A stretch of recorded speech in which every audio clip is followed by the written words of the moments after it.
Welcome to Italy, land of pizza, pasta, and a million ways to accidentally offend a local with your terrible pronunciation of espresso. I'm BopTrek, here to arm you with the ultimate survival guide to conquer Italy like a pro, not a clueless tourist snapping selfies with a pigeon. This is the country where history smacks you in the face, the gelato melts faster than your travel budget, and one wrong move could leave you lost in a cobblestone maze or stuck in a tourist trap paying €20 for a sad sandwich. If you're a first-time visitor, Italy can feel like stepping into a gladiator arena, beautiful, chaotic, and just a little terrifying. But don't panic. Buckle up, because we're diving into how to thrive in Italy, not just survive. Challenge number 1. Navigating Italy's chaos without losing your mind. Let's start with the obvious.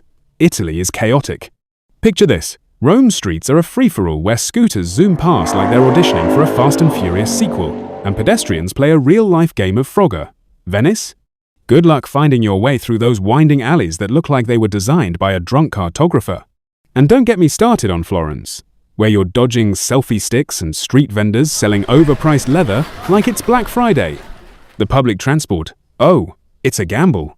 Trains might be late, buses might be packed, and if you're trying to figure out a ticket machine without speaking Italian, you're basically starring in your own comedy show. Survival steps for challenge number 1. Step 1.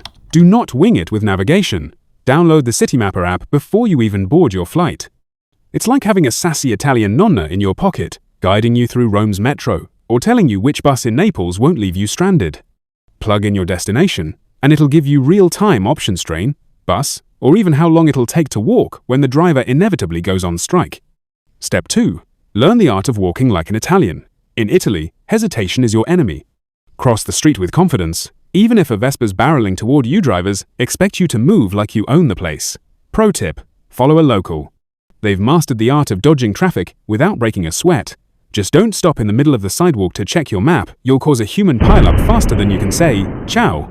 Step 3. Embrace the paper map backup. Wi-Fi in Italy can be as reliable as a seagull. Sharing your gelatoid's not happening. So grab a physical map from your hotel or tourist office. Mark key landmarks. Colosseum in Rome, St. Mark's Square in Venice, the Duomo in Florence. If your phone dies, you won't be that guy wandering aimlessly, looking like a lost puppy. Challenge number 2. Avoiding tourist traps that'll drain your wallet. Italy's tourist traps are sneakier than a pickpocket in a crowded piazza. You're starving. You sit down at a charming cafe right next to the Trevi Fountain, and boom, your bill arrives, and it's €50 for a plate of soggy pasta and a Coke. Or you're in Venice, and a gondolier with a striped shirt and a twinkle in his eye convinces you a 20-minute ride is worth €100. Spoiler alert, it's not. And don't even think about buying that authentic gladiator helmet from a street vendor in Rome. It's probably made in China and falls apart before you get home. Survival steps for challenge number 2. Step 1. Eat like a local, not a tourist. Avoid restaurants with menus in 6 languages or waiters waving you in like they're landing a plane. Instead, look for spots down side streets where Italians are eating. In Rome, try Osteria da Zia Umberto in Trastevere for affordable cacio e pepe. It's life-changing. In Florence, hit up All'Antico Vinaio for a €7 sandwich that'll make you cry tears of joy. And in Venice, head to Baccaro Quebrado for cecchettatini tapas for €2 a pop. Pro tip: if the menu lists prices, you're already winning. Step 2. Haggle with confidence, but know when to walk away. Gondola rides in Venice? They're overpriced, but you can negotiate. Start at €60 for a short ride and see if they budge. Most will. Souvenirs? Offer half the asking price and flash a smile. If they don't play ball, there's another stall 10 feet away with the same stuff. Just don't haggle in restaurants, unless you want a side of dirty looks with your tiramisu. Step 3. Time your visits to save cash. Major attractions like the Colosseum or Uffizi Gallery jack up prices during peak hours.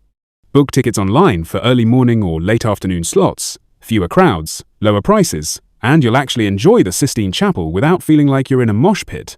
Free bonus.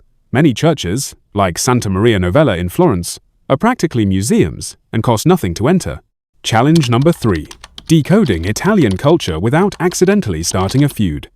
Italian culture is a minefield of unwritten rules, and breaking them is like stepping on a nonna's freshly baked biscotti.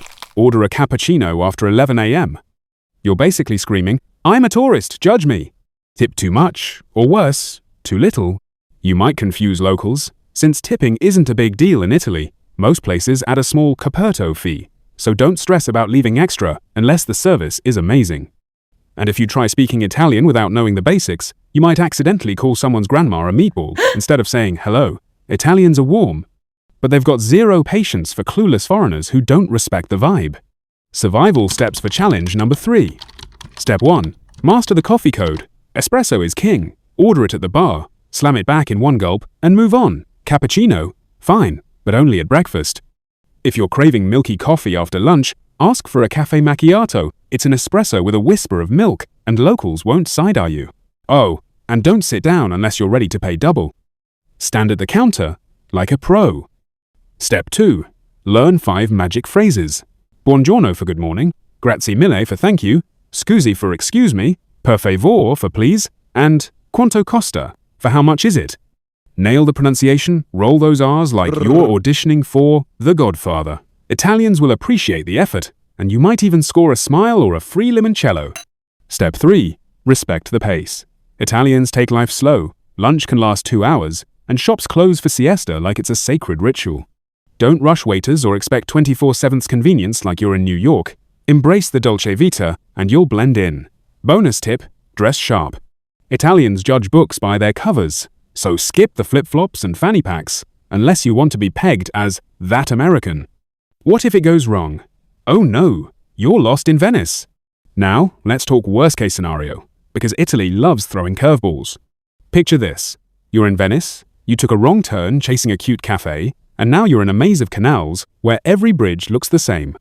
Your phone's dead, Google Maps is just a distant dream, and a seagull's eyeing your gelato like it's his lunch. Congrats, you're officially lost in the most confusing city on Earth. Don't panic, here's the recovery plan. First, spot a canal and realize you're totally lost. Yikes! Next, look for a yellow sign pointing to Piazza San Marco. It's your lifeline to the main square.